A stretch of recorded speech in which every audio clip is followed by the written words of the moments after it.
What's up chaps, I'm MagicalMike and recently I've been playing Guild Wars 2 again. Last time I did a video like this was just before Path of Fire launched, so nearly 4 years ago I think, where essentially all I was doing was the prep work to get my characters ready for those upcoming elite specs in that expansion. So gearing up and getting the missing Heart of Thorns masteries and the core masteries that I'd then skipped at that time. I do videos like this a lot on the channel, so if you enjoy the content then be sure to leave a like and consider subscribing for more. Thanks. So it's much the same again this time, with End of Dragon set to launch sometime this year, and even with me still not knowing anything about it, I figured it was about time I caught up with all the Icebrood Saga mastery stuff, and the story stuff that I've not played yet. It also just so happens that they're revisiting the previous Living World seasons in the Return achievement series and giving us plenty of incentive to go and check that stuff out as well, with rewards including a new precursor weapon of choice for the X-Pack and a legendary amulet too. So first thing to talk about would be that meta achievement. So far every week we've had a relatively easy set of achievements to get based around the original releases of those episodes in Living World Season 2. They made us replay the story entirely and do some basic open world stuff in Drytop and the Silver Wastes, which aren't my favourite maps at all. So gathering a bunch of wood, some metals and plants was fine. Getting some chests, doing some Vine Wrath and some events was all simple enough, and actually I quite enjoyed the casual nature of it. They were quick, they were easy to do, and frankly I'm not looking for challenge here anyway. So thumbs up, I guess. I will say here that Season 2 has absolutely aged like milk, though. I used to do story/patch reviews on the channel back when these episodes were originally releasing, and frankly back then I thought they were pretty terrible. So much so that I stopped doing that kind of content because I didn't see the quality improving all and I was tired of being negative about it all the time. Nowadays it's even worse going back to that stuff because we can see how many strides the studio has made since and how much more actual gameplay there is in later seasons compared to clicking through 100 dialogue boxes and waiting for NPCs to path correctly, or fighting 200 identical Mordrum mobs. Oof. Basically, even though I don't rate current Living World story stuff very highly either, it's still leagues ahead of the older stuff, and I don't miss this stuff at all.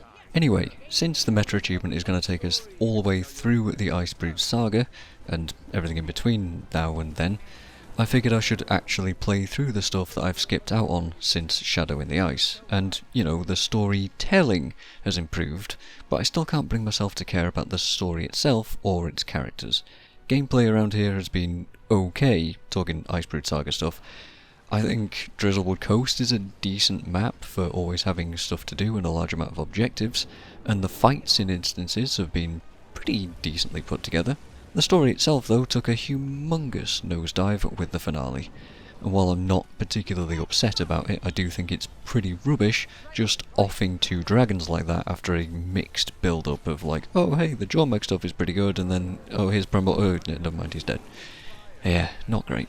And having skipped out on so much stuff, this leaves me with a whole host of missing mastery points and Icebrood Saga XP. I think the masteries themselves are almost entirely worthless, being quite map-specific in most cases, like the Raven stuff. Like, what does that even do? Some portals? We have mounts. What's the point?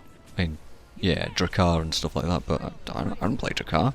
What's the point? And some of the others are just overly complicated for no real reason. Take the Dragon Slayer ones that do things, I guess? I'm not even sure how they help in Dragon Response missions besides giving you some boons and stuff that I already have on a warrior. I mean, they do something, or so they say, and you get more prismaticite drops. Maybe. The coloured beam ones do something too, I suppose, in strikes, but I never really get to use them elsewhere. They just don't come up. And then we have the way station masteries that seem to be incredibly strong in open world and in DRMs. You just kind of plop down a big old CC prop, and then everyone flocks to it, and then you don't need to worry about adding any crowd control skills to your build. Easy, right? My feelings are mixed on this. I like the ease of use, but I also dislike the simplification of it, but meh, it's not a big deal.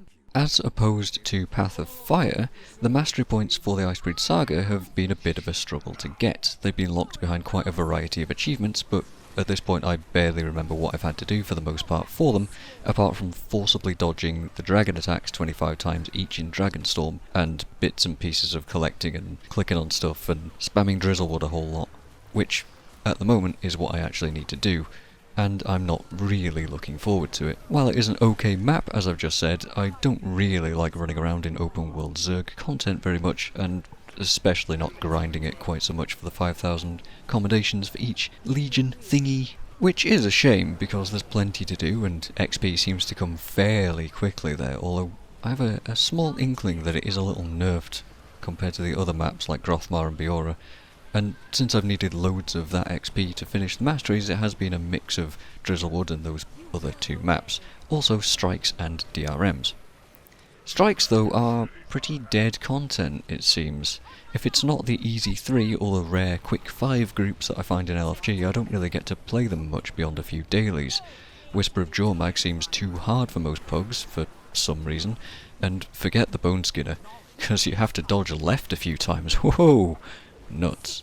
And this is sad, because I think strikes are pretty decent content. They're just not seemingly played as much as I'd like. And then you got stuff like Cold War, which is fairly boring, and Fire and Steel, which is basically ignored, because it's really long and pretty boring as well.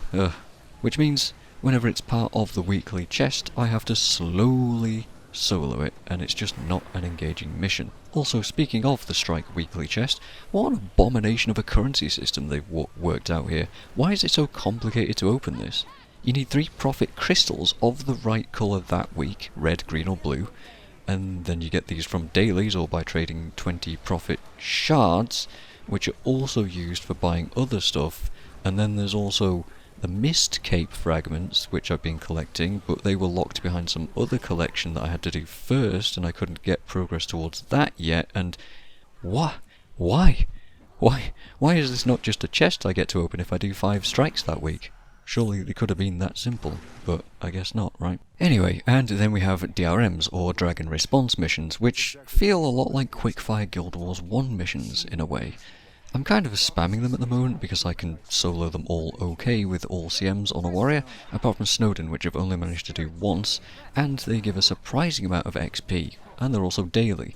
I've got to say though, I'm not sure what to do with all these stacks of Prismaticite that I'm getting. I've got like 2 or 3 stacks of it now, since it just seems to be used for making the Dragon Slayer weapons, which are, in my opinion, and as far as I can see on Reddit, far too expensive to actually want to collect them all, so I'm just kind of saving those materials for now. I don't know. Maybe I should just delete them because I'm not going to make the weapons, but who knows, they might be useful at some point, and my bank's going to be full of junk, isn't it? I'm doomed.